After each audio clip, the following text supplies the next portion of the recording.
Welcome to the audiobook, A Billionaire's Baby, written by Lynn, narrated by Dirk Davis. Chapter 1. She slept with a stranger. She is not into one-night stands. She has never slept with a stranger. Yet, here she is, stripping and kissing a man she just met at a bar, both of them slightly intoxicated. He is a good kisser, and she was as horny as ever. It doesn't matter that he is a stranger, and she only knew him as Mark. Or was it Max? Oh, who cares? She let him push her down on her bed, and he ripped open her blouse, sliding his moist lips down to her neck, sucking and licking gently. She gasped in pleasure, a gentle throbbing beginning between her legs. She could feel herself getting damp. She writhed in pleasure beneath him and spread her legs just as he used his other hand to pull off his shirt, revealing rock-hard abs, wide-muscled shoulders, and a smooth, firm chest. His strong, large hand cupped her breasts, pushing aside her lacy bra and pushing her rock-hard nipples as he rained kisses from her neck down to her breasts. His other hand urgently undid his belt and unzipped his pants, a large bulge behind his underwear almost bursting through. They groaned as they both simultaneously kicked off their clothing, and finally he laid over her body, heated skin to heated skin, his hot, turgid manhood lying just outside the entrance of her soft, wet center. She groaned in pleasure. Never has she felt so horny and wet and hot. Never has her boyfriend, ex-boyfriend, made her so horny. Never has he ever been so good at foreplay, and never has he ever made her so horny. She was literally begging to be taken right then and there. She writhed and clamped her legs around his waist, urging him to enter her, but he resisted. "Are you sure?" he half growled before he licked a hot trail around her breasts, licking her nipples, nipping at them lightly. She arched her back, pushing her breast and nipple into the hot, moist cave of his mouth. Pleasure shot down her spine and made a beeline to her groin, throbbing almost painfully. Yes, please, take me now," she gasped, writhing and pushing her soft, wet center at his hot and hard manhood, willing him to enter her. "Not yet," he rasped as he pushed her legs down and trailed kisses down her belly before flicking his tongue into her. They both groaned in unison. "So sweet," he groaned, and continued flicking his tongue all around her. She arched in pleasure, pushing herself on his mouth. "Oh, my," she moaned. Ripples of pleasure are coming in waves as his tongue flicked into her and licked on her pleasure nub. His fingers joined his mouth, and he thrust 2 fingers into her dribbling wet core. She writhed and thrashed in pleasure. She could feel herself losing control. She is coming. One final flick of his tongue and the thrust of his fingers. She screamed in release and came so hard she could feel her juices squirting out forcefully. She shuddered in ecstasy, still moaning in pleasure.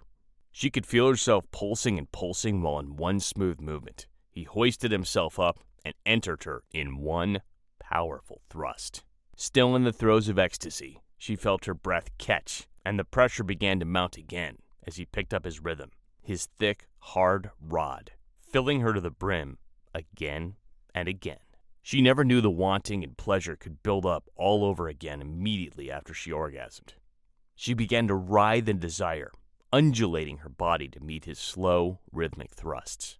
They both moaned and writhed for a few more thrusts, their bodies slicked with perspiration, breasts crushed against firm, hard chests, hips joined together, moving in unison.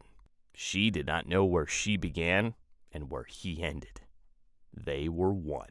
Suddenly, he withdrew.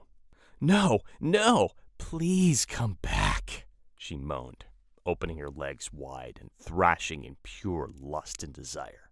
An emptiness assaulted her, her wet center throbbing, begging for more. He chuckled deeply and rolled over, pulling her on top of him.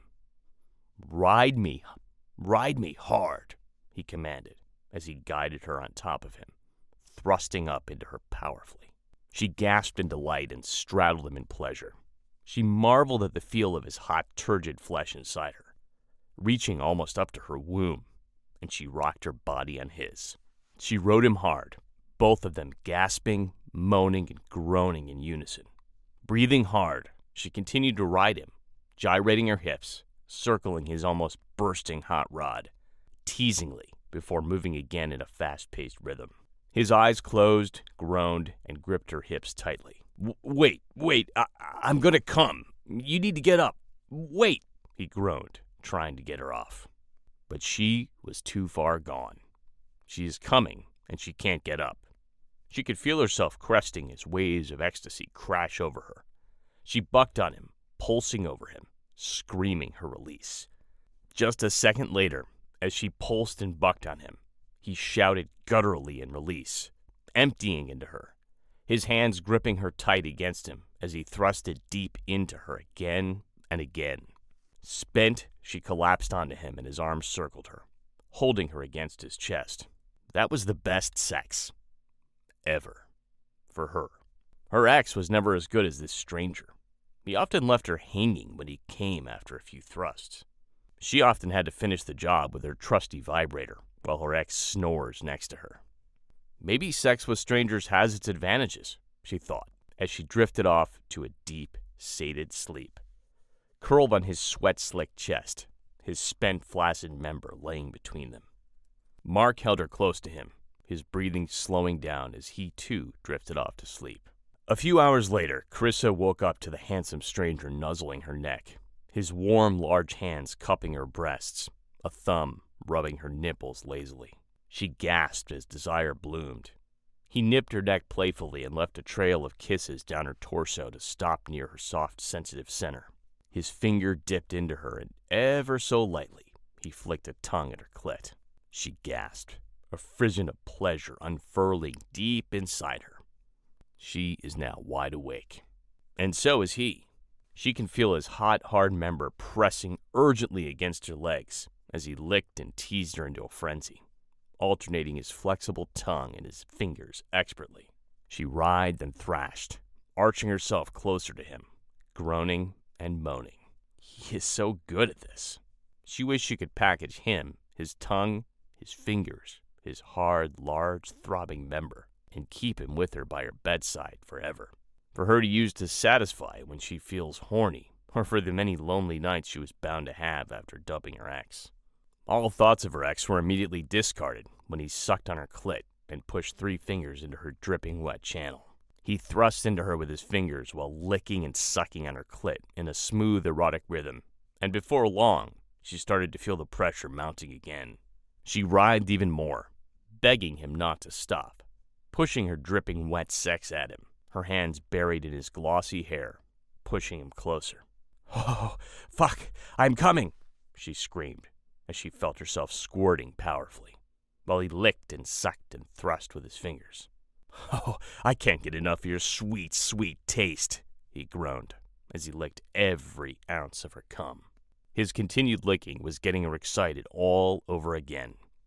She was ready to go again, as the throbbing started again. He gently licked her clit and dipped his finger into her. She bucked against him, moaning. "Please," she begged, writhing, unable to put her wants into words. She wanted his thick, hard member inside her. Now, please, now," she begged, as he once again licked and teased her clit, thrusting his fingers into her till she was dripping wet. He half chuckled, half moaned as he lifted himself and covered her lips with his. His tongue, tasting of her, dipped into her mouth as his hard rod poised over her opening. "Tell me, what do you want?" he muttered against her lips, gyrating his hips, rubbing against her opening, and yet not entering her.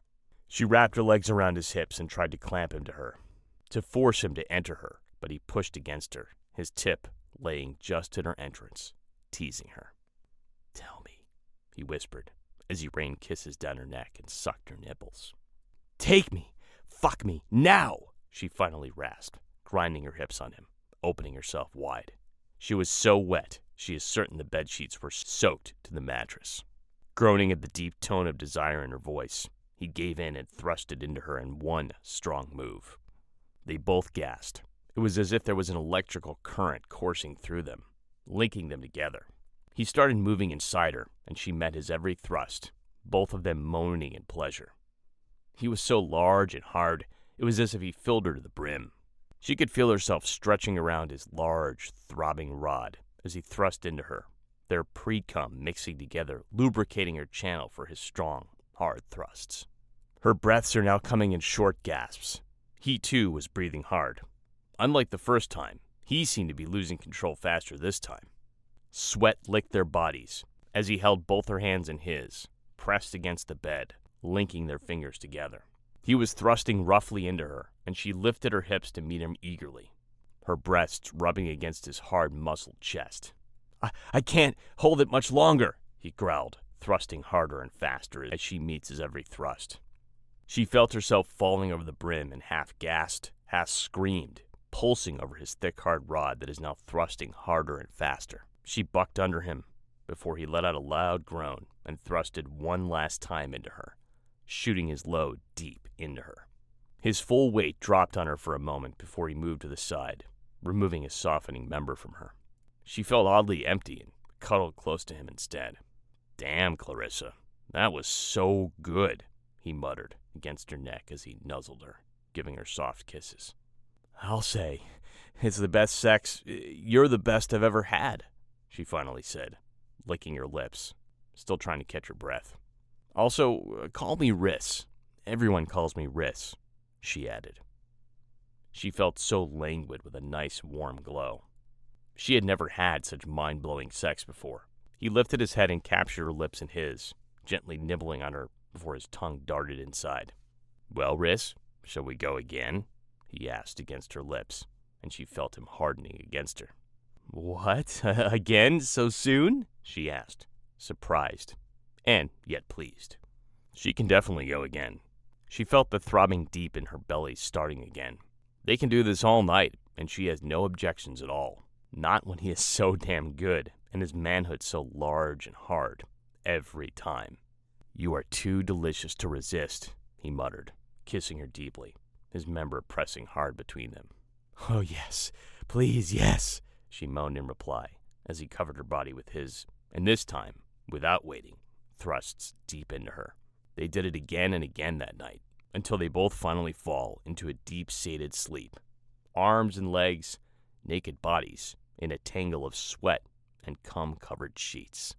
Chapter 2. It started with drinks. The night started out with Clarissa drowning her sorrows over alcohol. She was trying to numb the pain in her heart with a few rounds of whiskey and beer. More like trying to forget what she witnessed earlier in the day. The memory of walking into her boyfriend's apartment, only to witness his naked, sweaty body pumping furiously into her best friend's equally naked body on the dining table, was just too painful to bear. She had wanted to surprise him. It was supposed to be their 10th anniversary, and she had hoped that he would finally propose. He was her childhood sweetheart, her first love, and she had given him her virginity. All she wanted was to marry him, maybe have a couple of kids and grow old together. When she opened the apartment door earlier, she had heard strange moaning sounds and thought he had hurt himself. Worried, she hurried inside and saw a pair of smooth tan legs wrapped around Nick's pale, naked butt. Articles of clothing were scattered around the floor. Nick was standing against the dining table, thrusting into the woman beneath him. They were both naked and groaning loudly, oblivious to Clarissa standing there. Instead of screaming at them, she moved closer and saw that the woman was her best friend, Bella. Despite her heart breaking into pieces, she noticed Bella's fantastic figure as Nick groaned and pounded into her, his hands groping her large breasts. Bella has large, pert breasts, her nipples a soft pink, puckered and hard from Nick's groping, and her long, slim legs seemed to go on forever. Nick then grabbed her tiny waist as he thrusts into her and started sucking on her large breasts. They were both grunting and groaning, eyes closed, deeply enthralled in ecstasy, unaware of Clarissa standing so near she could almost touch them. Tears filled her vision. Nick had never fucked her like that, not at the dining table. They had always done it on the bed in the room, and it was not as passionate as how he is pounding into Bella. It was as if he was overtaken by someone else, filled with lust and passion. Just the way he was pounding in her best friend, their raw, loud groaning and grunting was making her horny. Why had he never had this kind of raw, hard passion for her? Was she that boring? Their sex lives were mediocre and boring most of the time. They would undress, get into bed together. He would kiss her, grab her small breasts, give her nipples a few twists, then squeeze lubricant on his hands and start rubbing his member till it was hard. He would then get on top of her, pulled a condom out, and pushed it into her and groaned as if it was the best feeling for him. He would thrust into her a smooth rhythm, taking turns to suck on her nipples and rubbing them with his thumb. While it was pleasant and his rough handling of her breasts turned her on, she felt as if something was missing. She was not getting wet enough, and while the pressure built, she just could not come. Then he would come, grunting loudly, and withdraw. He pulled off the condom and headed into the bathroom to wash up before coming back to bed, kissing her on her forehead with a, "That was good, honey," lie down on his side of the bed and promptly fall asleep. She would be left still thrumming with desire. Nick had never made her come in their 10 years together. Recently, she bought herself a vibrator, and she had taken to using that once Nick had fallen asleep next to her, snoring loudly, dead to the world. The silicone gadget, all 7 inches long and always erect, was the best investment she has ever made. She used it in so many ways, and it made her come so hard so many times, it didn't even bother her that sex with Nick was boring. She had never slept with anyone else, so she thought it was supposed to be like this with a partner. That was why they invested in vibrators. She stared at a totally different Nick pounding into Bella on the table. Bella was squirming and writhing. "Oh, I'm coming. Oh, Nick. Oh, oh, oh," Bella screamed, her legs tightening around his butt as he bucked under her while he groaned and pounded even harder into her. "Yes, Bella. Oh, you are so hot. Oh, fuck, Bella. Oh, yes," he groaned, thrusting into her again and again, sweat dripping off his forehead onto her heaving round breasts. She pulled him down to the valley between her breasts. "Oh, Nick, come inside me. Give it to me hard. I want to feel you emptying everything inside of me," she moaned. It took a moment for Clarissa to realize that Nick was not wearing a condom. He had always worn a condom with her. Always. Yet he is now doing it raw with Bella. He was pounding at Bella as if his life depended on it. The whole building could collapse around them, and they would not have noticed, so engrossed with each other. Instead of screaming at him, she quietly snuck away and left the apartment, closing the door quietly behind her, as if not wanting to alert them. From the apartment, she headed straight to the local pub. She needed something strong to wash away the image of Nick pounding into Bella, burned into her brains. She was on her umpteenth shot of whiskey when a tall, dark, and handsome stranger approached her. He had piercing blue eyes, jet black hair, and a tall, muscled frame. They started talking, and before long, she was laughing with him, drinking more shots, downing it like water. After what seemed a few hours of drinking, he kissed her deeply and suggested they go somewhere private. Nodding in agreement, the thought of Nick thrusting into Bella still in her mind, she kissed the stranger back. Maybe he could erase that horrid memory from her brain. She needed to forget. They hailed a cab and fumbled into her apartment a few minutes later, kissing and groping each other urgently. She led him to her room, and what followed was a night of passion, all thoughts of Nick and Bella almost gone. Chapter 3. The morning after. Sunlight streaming in her windows woke Clarissa up. Squinting at the bright light, she sat up and stretched languidly. She felt sore and yet oddly satisfied. She turned to the sleeping man next to her. In the bright morning light, he was just as handsome, if not more. His features were etched sharply, his cheekbones so sharp that it looked like it could slice her hand open. His thick, dark lashes rested on his cheeks, while his thick, dark hair falls charmingly over his forehead. She was tempted to bury her hands in his hair and bury her face in his smooth, hairless, and muscled chest. Nick was athletic and muscled too, but seemed to pale in comparison to this man. She thinks back to the many ways they had copulated last night, and blushed while a frisson of desire snaked down to her belly. Her wanton clit started to throb, as if remembering his gentle, moist assault on it with his hands and tongue last night. She crossed her bare legs and pressed them closed, admonishing herself for her seemingly insatiable appetite.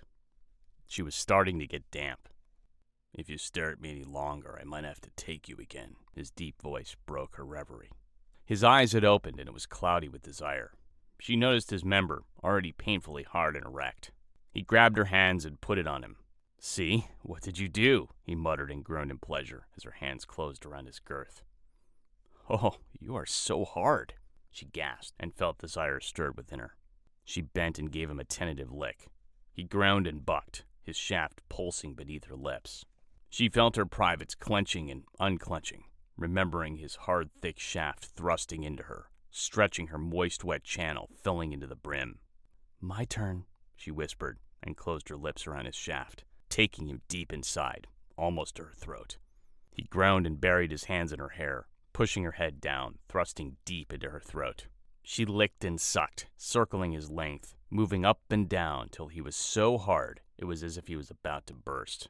Almost growling, he pulled her up, gripped her hims, angled her above him, and thrust into her as she straddled him. They both groaned, and again she felt as if an electrical current passed through them. They bucked and pulled and pushed, lips and hands everywhere, their bodies joined and slicked with sweat. He thrust, and she gyrated. It was like a dance, full of passion and pleasure, until they both cried out in unison, and he emptied inside her, gripping her hips tight against him, both of them shuddering, and Clarissa finally buckled and fell onto his chest, sated, spent, her limbs almost boneless, and her insides a mushy, moist wetness. Her vibrator can retire if she can have this man next to her every night, she thought fleetingly. "So it wasn't the alcohol after all," he said, almost wonderingly, after several minutes of silence as their breath slowed again. She pushed herself up and looked at him. He was so handsome it almost hurts to look at him. "What do you mean?" she asked. "That amazing, mind-blowing sex last night?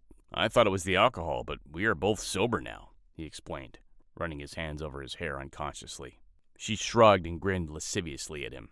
"Maybe we have chemistry and are naturally good together," she said, wriggling her eyebrows suggestively. He laughed, a deep-throated laugh that left her toes tingling and her nipples hardening. He glanced at the clock on the bedside and cursed. His whole demeanor changed.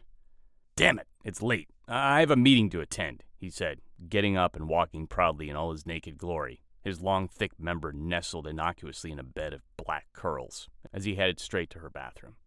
Catching herself from staring wistfully at his disappearing back, Clarissa scrambled up and stared down at her messy, damp bed. She sniffed. A strong, musky scent emanated from her sheets. She had no doubt that her sheets and possibly her mattress are covered in both their cum. They had both come so hard and so many times, she had lost count. And he did not use a condom. She gasped. He did not use a condom. "Oh, no. Oh, no. Shit, damn, no," she muttered. She was not on the pill. She had stopped taking it due to some strange side effects, and that was why Nick had religiously used a condom every time they had sex. Boring, vanilla sex, that is. "What am I going to do? Oh no, shit, she muttered as she gathered the clothes discarded around her bedroom floor, separating them in his and hers piles. She pulled on her robe and wondered if it was not too late to get the morning after pill. She paced the floor, wringing her hands. Just then, Max, or was it Mark, walked out of the bathroom, still gloriously naked, and stared at her quizzically. "What's going on?" he asked, as he gathered his clothes and began to methodically pull every item of clothing on. She took a deep breath and decided to be honest with him. "I'm not on the pill, and last night, this morning," she blushed, mortified and worried at the same time. He stopped buttoning his shirt and stared at her. His eyes were cold shards of glass. "What did you say? And you let me come inside you?" he growled. "I mean, she stammered, not knowing what to say. She was so carried away last night she didn't think. She had no excuses. He sighed and rubbed his forehead. "Fine, you can still get the morning after pill. Just remember to take it immediately," he said finally. "Do you want me to get it for you?" he asked while glancing at the clock. It was almost 9. It looked like he was late and wanted to rush off. She shook her head. "It's okay. I can pop by the nearby pharmacy and get it." "No problem," she said, pulling her robe tighter around her. She was a fool. How could she have slept with a stranger without a condom? What if he had venereal disease? What if he gave her gonorrhea or crabs or HIV? She silently cursed at her carelessness. This was so unlike her. "I am clean if you are worried. I don't do this regularly. Just make sure you don't get pregnant," he said. He seemed to have read her mind. "Well, I don't do this regularly too," she replied, lifting her chin. "In fact, you're the second man that I've slept with in my life," she added.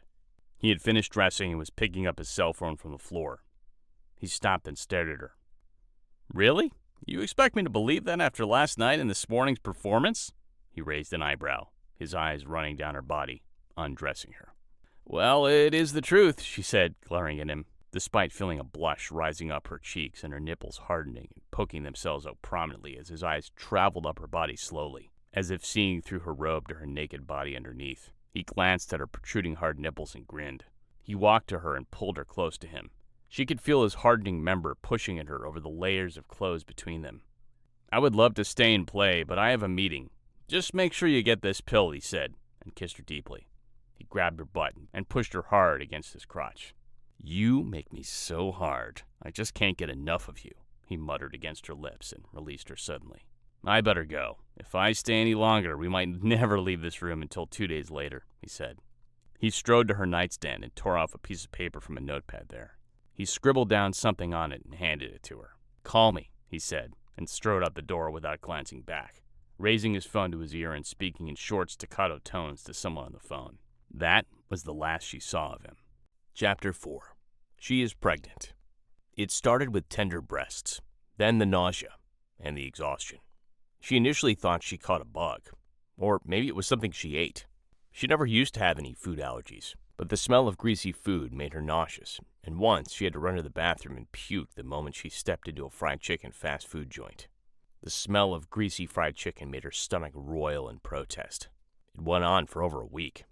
She had to call in sick, although her boss was not very pleased. She has been working as a personal assistant to the senior manager of an IT firm for a couple years, ever since she graduated with a business administration degree. In the 2 years, she had never taken a day of sick leave. She doesn't even take the extended holidays and extra days off, not even for Christmas or New Year's. Finally, she decided to drag herself to her usual physician to find out what was wrong with her. If it was food poisoning, all that daily vomiting and retching would have cleared out everything by now. "Congratulations, Clarissa.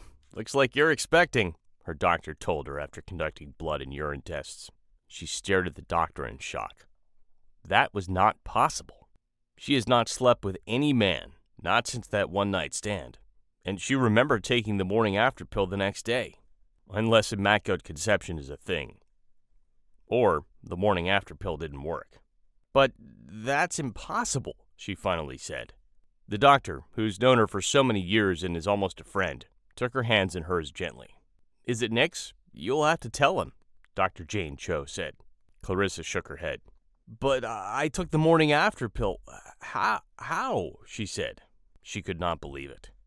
She had a one-night stand for the first time, and she got pregnant, and it was only that one night. How is that even possible?" she added.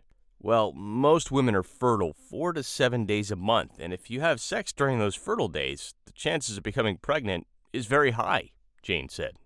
"As for the morning after pill, are you sure you took it immediately on the day after?" she asked. Clarissa nodded. She was certain she bought the pill. "Anyway, you can make an appointment with the gynecologist to find out how far along you are now," Jane said. The doctor looked at her dazed and shocked expression. "You can terminate it since you are still in the first trimester," she suggested gently. "You mean abort it?" she asked. Her hands automatically went to cover her belly. Jane nodded sympathetically. "This is an option, or you can choose to have it adopted once it's born," she said. Clarissa shook her head. She didn't know what to do. It is definitely not Nick's baby. He had always used a condom. Other than that, they've not slept together for weeks, maybe months, before she walked in on him screwing her best friend. She thanked Jane and left the clinic in a daze. She was sure she had taken the morning after pill. Or did she? That one-night stand was weeks ago. No, it was 3 months ago. She could barely remember what she did after that. Although the one whole night and morning of red-hot passion with Mark, or Max, was hard to forget. After he scribbled his number on the paper and handed it to her, he had, and she did not call him after that. She was tempted at times, especially during those cold, lonely nights, but she decided not to call him. She didn't want to appear needy and desperate.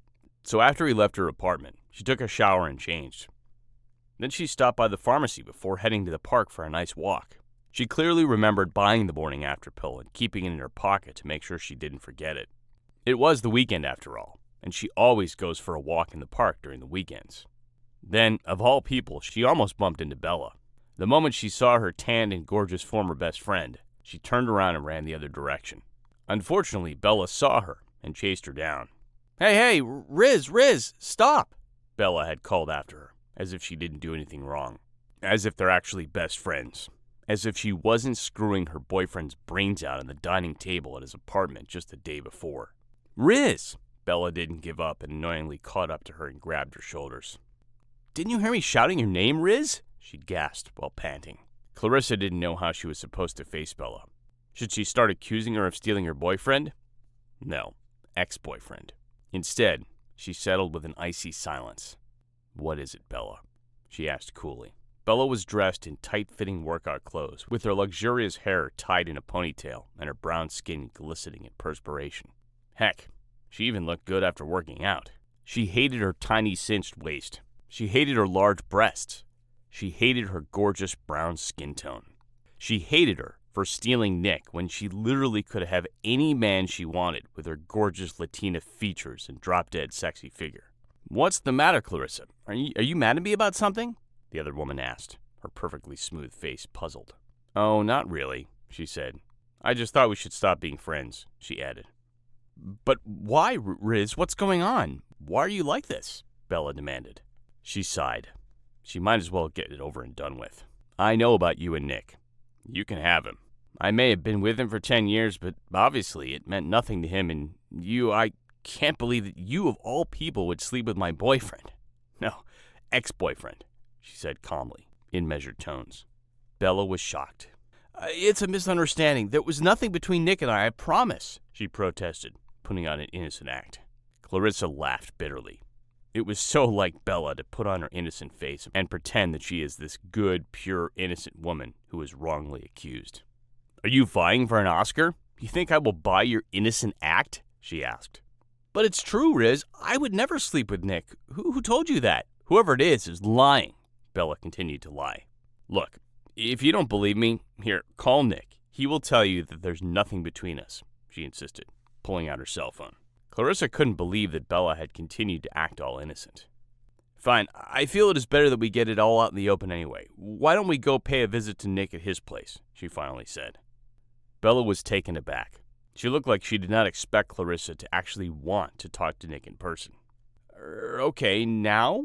How about later?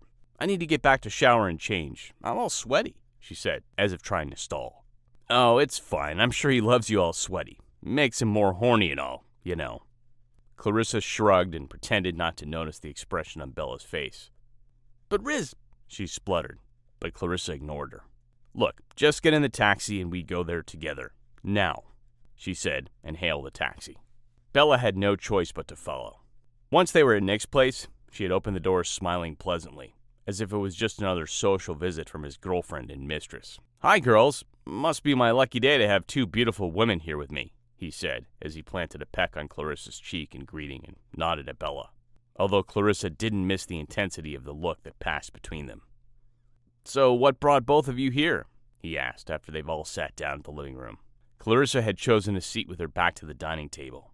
She did not need to be reminded there of what she saw just the day before. "Well, I'm here to break up with you and tell you and Bella you can each have each other.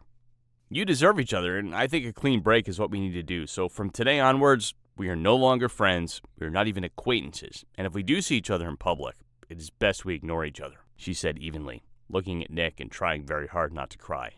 It was amazing that she did not cry, and her voice did not break, although she can feel her heart splintering. It was bad enough losing her boyfriend. She is also losing her best friend. She has known them both for almost half her life.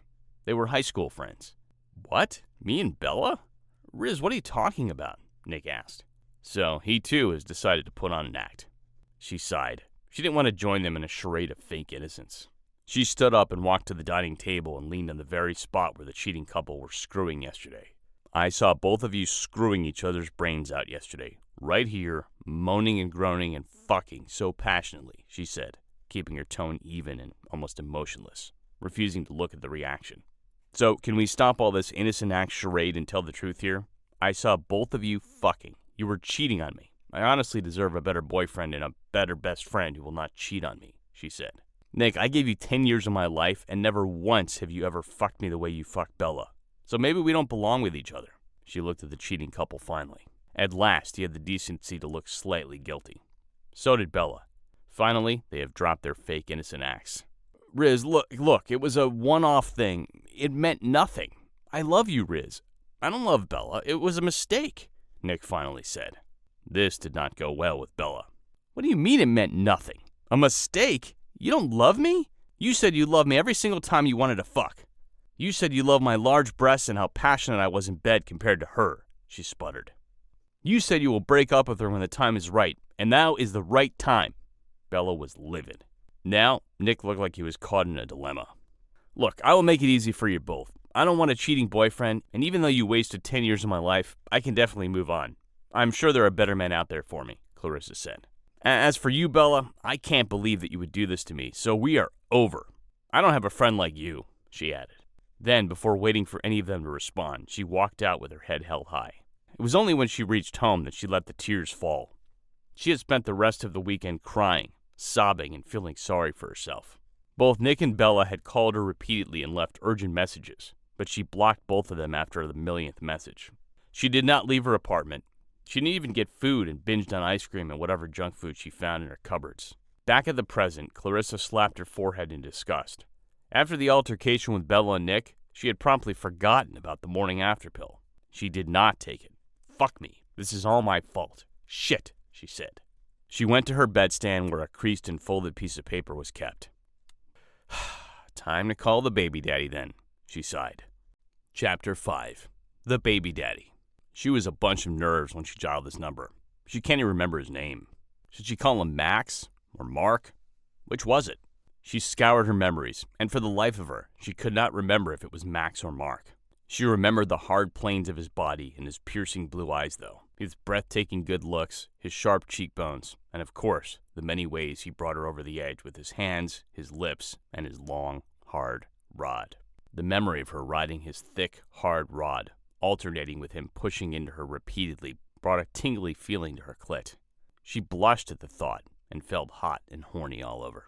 Looks like it will be a busy night for her trusty vibrator. She must remember to plug it in and charge it later, she thought. When she heard his deep voice on the phone, she almost dropped it. It was so silken, smooth, and sexy. It was like a direct line that buzzed her deep down in her belly. Yes, who is this? He asked tersely over the phone. It's me, Clarissa Jang. Riz, she stammered. Riz? There was a pause. Ah, Riz. Took you long enough to call me, he said warmly. Can we meet? He said hurriedly. She can't tell him over the phone. She remembered his reaction when he found out she was not on the pill. He would not be pleased to hear that she was pregnant with his baby. Sure, miss me? He asked, suggestively, amusement in his tone. Yes, she said truthfully, remembering how he made her feel in bed.